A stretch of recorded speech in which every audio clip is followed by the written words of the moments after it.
Bem-vindos, queridos alunos, à nossa segunda aula, nesse nosso momento em que nós estamos adentrando aos conceitos, às filosofias do século XIX. Nós já percebemos que o século XIX é um século de profundas mudanças, sobretudo no campo social e no campo econômico. É claro, político. É um século voltado para muitas mudanças. E é claro também que a filosofia vai mudar, o direcionamento e o foco da filosofia, elas se tornam diferentes nesse momento. Vejam bem, então dentro da filosofia, dentro desse aspecto do século XIX, esse aspecto de mudança, nós, nesse momento, vamos tentar compreender o positivismo. Por isso que nessa aula eu vou ficar com vocês um momentinho para que a gente possa compreender o que é o positivismo.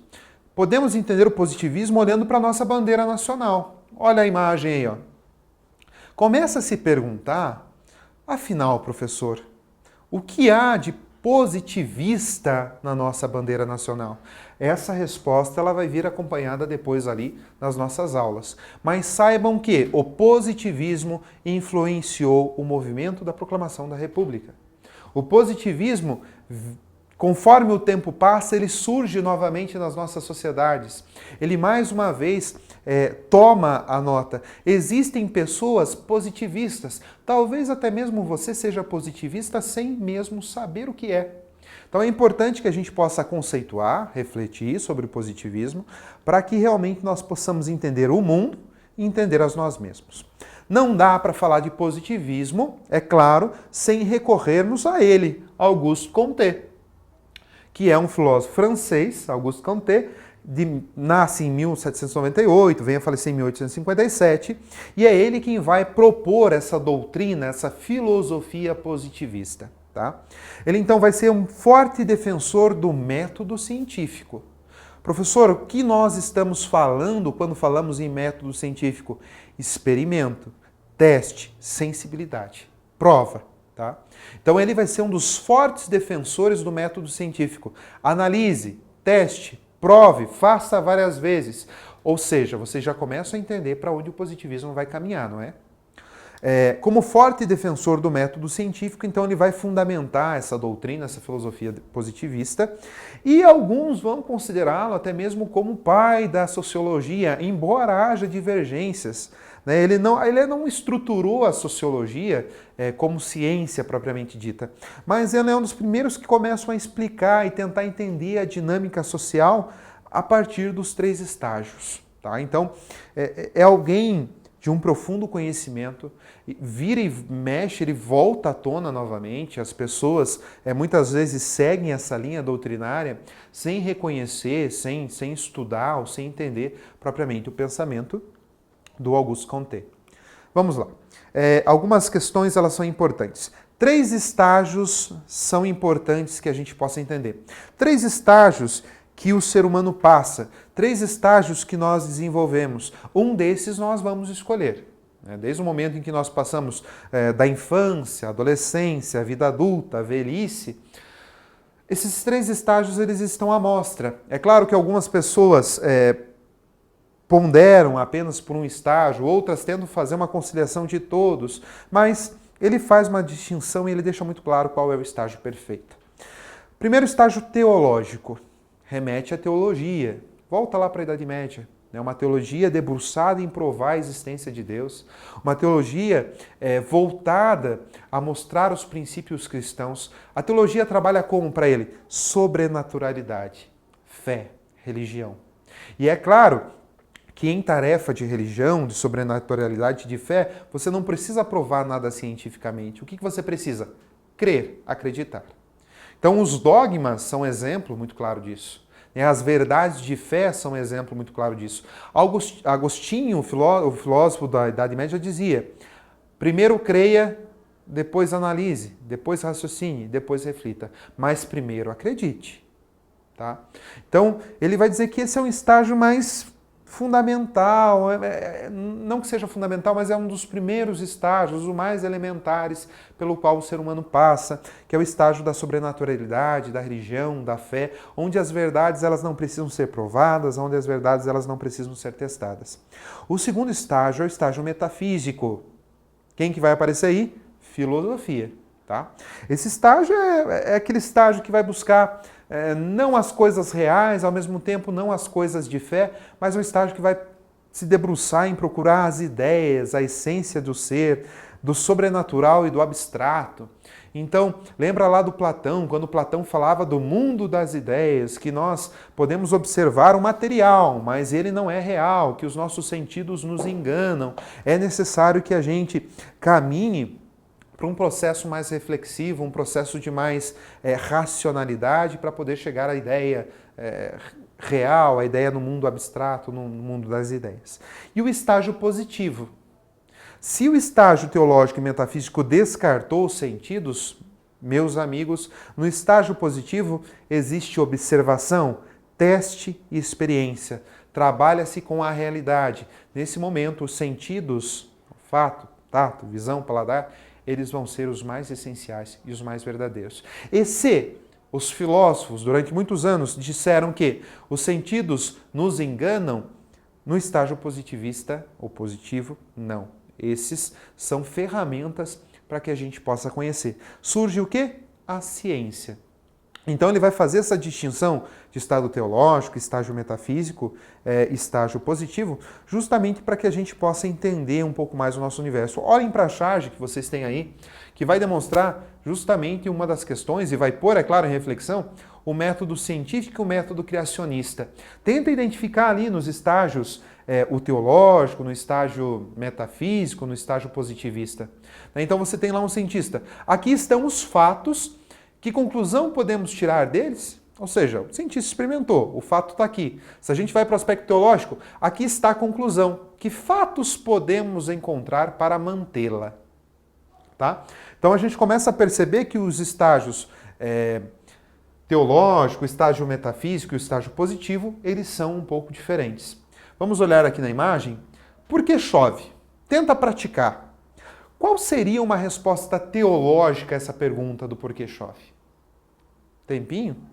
Chove porque Deus quis? Ou porque o deus grego lá fez chover? Na Grécia se acreditava que quando alguns deuses levavam os tântaros de água para Zeus, eles acabavam derrubando essa água, então chovia. Agora o estágio metafísico. Como será que o filósofo vai analisar a chuva? No estágio metafísico, o filósofo não está preocupado tanto com a realidade, o que é a chuva, H2O, a água, mas ele vai querer tentar analisar a ideia de chuva. O que é a chuva? Será que chuva continua sendo chuva para mim e para você ao mesmo tempo? Será que o entendimento que eu tenho de chuva, quando chove, eu fico feliz, você é alegre, ou você triste, ou vice-versa? Então, o que o Comte diz, tanto o estágio teológico quanto o estágio metafísico, eles não nos proporcionam conhecimento algum. Eles nos dão certa coisa, mas conhecimento aprimorado, forte, firme, não. Agora, o estágio positivo, sim. Você tem uma pessoa que tenta explicar do porquê chove através da ciência, através da observação, experiência. Então, a água evapora, se condensa e volta à terra. Esse filtro natural que acontece. Perceberam que são explicações bem diferentes em relação uma à outra? E que, é claro, o estágio positivo, o estágio positivista, se torna para o Comte o mais importante, aquele que nos aproxima de uma verdade mais real e mais formal. Tá, no estágio positivista do Comte, é preciso conhecer e entender o que existe de concreto. Não precisa analisar o abstrato, o sobrenatural. A gente não vai chegar a conclusão nenhuma sobre ele justamente pelo fato de nós não entrarmos em contato. Precisa se observar o concreto. Surge aí também, então, o empirismo. Anotem essa palavra porque ela é importante. O empirismo é a ideia de que só se conhece através da análise do concreto, da experiência, do experimentar, do provar, ou seja, a análise dos fenômenos, daquilo que aparece. Eu não preciso mais ficar pensando na ideia de livro. Eu vou analisar o que é um livro pegando um livro, lendo, folheando, entendendo o material que compõe o livro. Surgem, então, matérias, componentes curriculares, surgem, então, ciências como química, biologia, medicina, a própria sociologia, que buscam investigar os fatos, os fenômenos, aquilo que há mais de concreto. Servem de base, é claro, para a indústria, servem de base para o desenvolvimento econômico. É claro que a química, a física, a matemática, a biologia, elas vão ser essas que vão reforçar e fortalecer o sistema econômico, as indústrias. E para o Comte, os filósofos e cientistas devem se preocupar com coisas funcionais e úteis ao nosso dia a dia, e não mais com aspectos metafísicos e sobrenaturais. Nesse momento, não há espaço para os teólogos. Os filósofos, se eles quiserem desempenhar uma função boa, se ocupem de coisas úteis e práticas. Astronomia, física, química e biologia surgem como bases. A matemática se torna a base para todas essas matérias que eu falei, astronomia, física, química e matemática. E a filosofia, qual é a atividade, professor? Conectar matemática, física, química, biologia. Então a atividade da filosofia ela se torna uma grande conectora de conhecimentos, aquela que vai favorecer um conhecimento válido do nosso universo.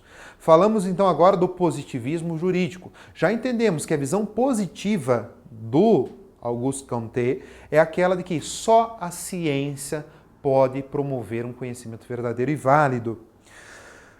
No positivismo jurídico não se tem mais preocupação com o abstrato e sobrenatural. Beleza, professor, se não tem, o que a gente faz com o conceito de justiça? Porque justiça é um conceito abstrato. A gente não vê justiça andando por aí. A gente não consegue colocar a justiça sobre uma mesa e fazer uma análise anatômica dela. É um conceito abstrato. O Auguste Comte também pensa sobre isso e reflete sobre isso. O que fica para ele? Reconhecer que a justiça é um conceito abstrato, não perca tempo com ela, mas se preocupe em estruturar a nossa Constituição, o nosso Código Civil, o nosso Código de Ética. Por quê? Eles refletem a realidade. Uma Constituição só é construída a partir do real, a partir do concreto. Essa preocupação fica com o positivo. Se preocupar com o que é justiça, a ausência de justiça, o conceito do que é a ideia de justiça, para ele isso é uma perda de tempo. A gente precisa se preocupar mais com o aspecto real. A sociologia funciona como então? Porque a sociologia parece um pouco mais abstrata, professor. Também, assim como a filosofia. Observação, experimentação, comparação. Uma sociologia que agora observa, experimenta e compara. Ela entra dentro do método científico de funcionar. Ou seja, ela precisa descobrir as leis que regem a sociedade, prever o funcionamento e se antecipar nos acontecimentos. Então, se você vai criar uma lei, você começa a observar que naquela cidade tem tal problema. Observou. Experimenta o problema. Experimenta possíveis soluções. Compara com outras. Favoreça uma lei que realmente regularize tal situação. Vai surgir dois conceitos importantes para Auguste Comte, sobretudo dentro da sociologia. A estática social, que é aquela que dentro da sociologia vai estudar as condições que dão base à nossa existência, como a família, o trabalho, a escola. E depois a dinâmica social, ideia de movimento. Vai estudar as condições que proporcionam o desenvolvimento de nossa sociedade. Lembre então dos 3 estágios: teológico, metafísico e o próprio conhecimento da perspectiva do próprio Auguste Comte. Juntos, então, nós podemos refletir dentro do positivismo, que é a ideia do Comte. Como seria uma educação positivista? Se nós fôssemos aplicar a educação positivista na sua escola, como que você acha que ela seria? Tá? Ordem gera progresso? Aqui está a grande conexão com a nossa bandeira nacional. Olha só a frase do próprio Auguste Comte. O amor por princípio, a ordem por base e o progresso por fim. Auguste Comte. Auguste vai entender, sem ordem, sem ordenamento, sem uma organização, nós não progredimos. E a ciência pode, logicamente, fazer isso. Para pensar em uma sala sem ordem, nós progrediríamos no nosso estudo. Se nós não estivéssemos ordenados nesse momento, eu dando aula e vocês assistindo, me acompanhando, o estudo acontece. Vou deixar para vocês o exercício 1, 2 e 3 da página 60, justamente para que vocês possam ter um desenvolvimento melhor sobre isso. Então, leiam o texto que lá está e realizem aquelas atividades. Agradeço a vocês. Até a próxima aula.